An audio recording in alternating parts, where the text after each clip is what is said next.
right, good morning. Uh, Day one of planting.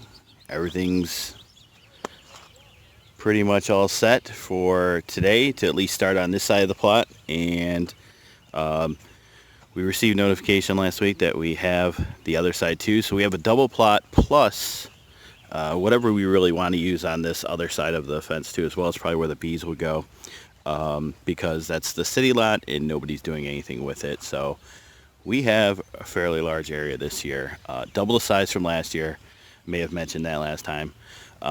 50 by 50. So we got almost a perfect square, and then additional footage for whatever else we want. Probably like melons a little bit later on the season. So I made about 20 in my last video. I was showing you guys about the composting and stuff that I grabbed from over in the field. Now that stuff got tilled in, so they came and re-tilled the whole soil again, which was awesome. So it started to grow a lot of grass because nobody could be out here because of the shelter in place. Now they gave us the go ahead to be out here. So what was happening is that even though after they tilled it, nobody was touching it, and a month went by and just grass started growing in there. So that was really happy that they came back out and tilled it. But what we got lucky about, and I'll show you over here, which didn't end up being our plot, we were dropping all those leaves and everything in there in the soil, and they came back and tilled it. So this part over here all has composted leaves and branches and things of that sort of small, very small material, all tilled in already, which is, I'm so excited about that because that's just great. But now I've got all the ground covering on, so this will help keep the leaves down. This will also help keep the moisture in. Won't have to water as much, and it's just an overall protectant too as well.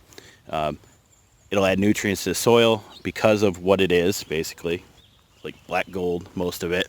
So we'll spread this out a little bit more. Need to do that area down there a little bit, but I'm going to start planting down here today. And what do we got? So show you the trusty element. We've got a lot to plant today. I think I'm doing less tomatoes this year, but different variety. I've got a lot of smaller tomatoes. Did end up getting a lot of Sweet 100s, a lot of the pear drop tomatoes, which everyone really likes a lot. Went heavy on the bell peppers this year. I haven't had a lot of great success with them. It's later in the season, and I maybe get like 3 or 4 on a plant, and it's just really, I don't know why I keep doing it, but I'm going to try it again. Got some lettuce I'm going to plant today. Well, you know what? Here it is. So this is how weird I get with this stuff. So this is my plant list, and it types pretty small, but we're going to have everything lines up basically like this. So half the sheet is the right side of the plot and the left side is nothing, which is not completely planned out because I've got some materials that I want to pick up that are going to help some of the stuff that I'm growing go up. I want to do some like trellises or something along those lines. I have something in mind, so that should be pretty exciting later.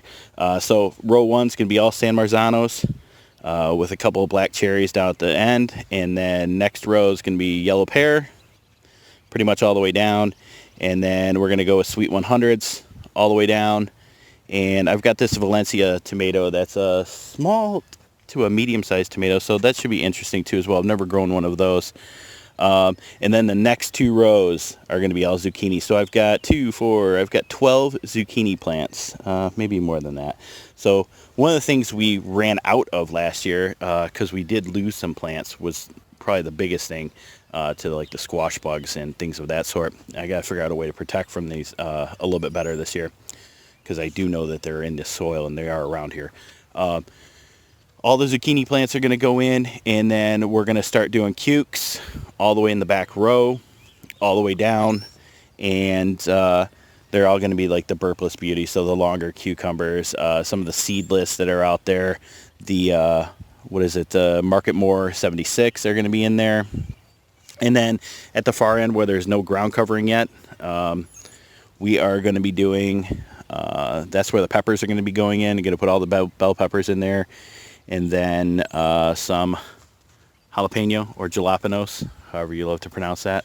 And then we'll do some Tabasco onions too. Haven't done the Tabasco before. Had great success with jalapenos last year. So we'll get those in there. I know these aren't even all my trays either, so I got to go get more back from home. And then we'll do some kale down at the end. And then I have about 17 yellow wax bean pole beans. And then I have about 17 Kentucky bean poles.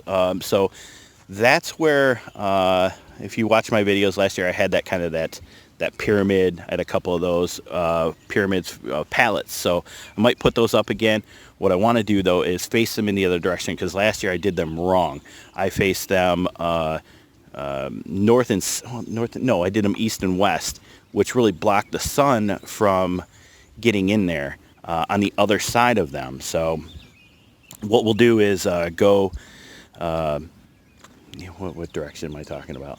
I don't know, east and west. So we'll go the other direction so that the sun comes through them as opposed to over them. So the other side actually gets some sun. And what I think I'll do is I'll probably plant some lettuce inside of under those trellises, since the lettuce is really not delicate, but can get burned real easy from the sun.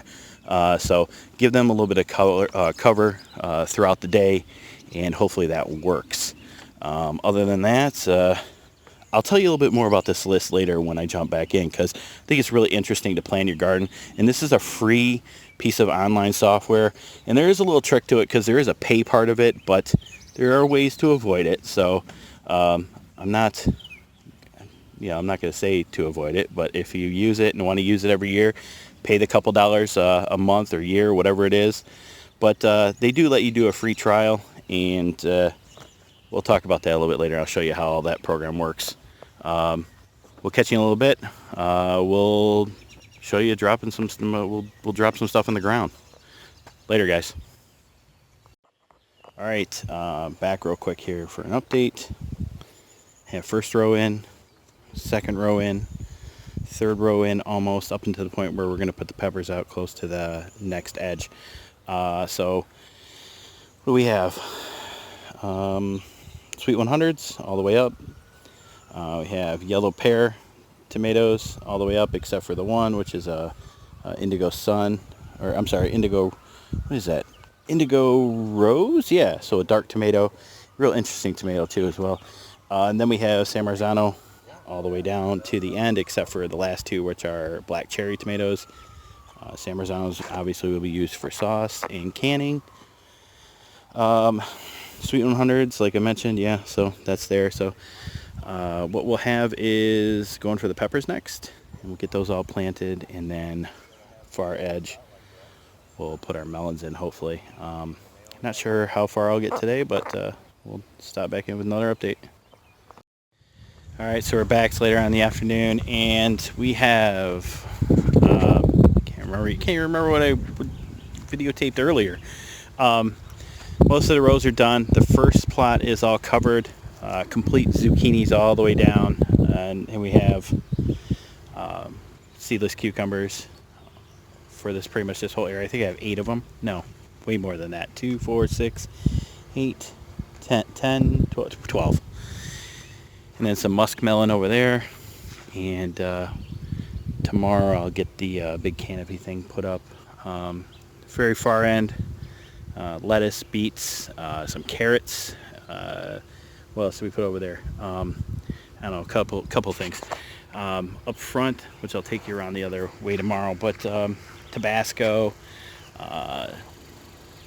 jalapeno, and just our bell peppers, like I mentioned earlier. But everything's all lined up. Everything's spaced relatively 4 feet apart. 4 feet apart, as straight as I possibly could get it without lining it up and doing a grid pattern. But once I get the cages on the tomatoes and everything will kind of just line up the way it should. And then, as you can tell, I'll get the rest of the ground cover on at some point so we can keep the weeds down. That's pretty much it for the day, and we'll be back here tomorrow.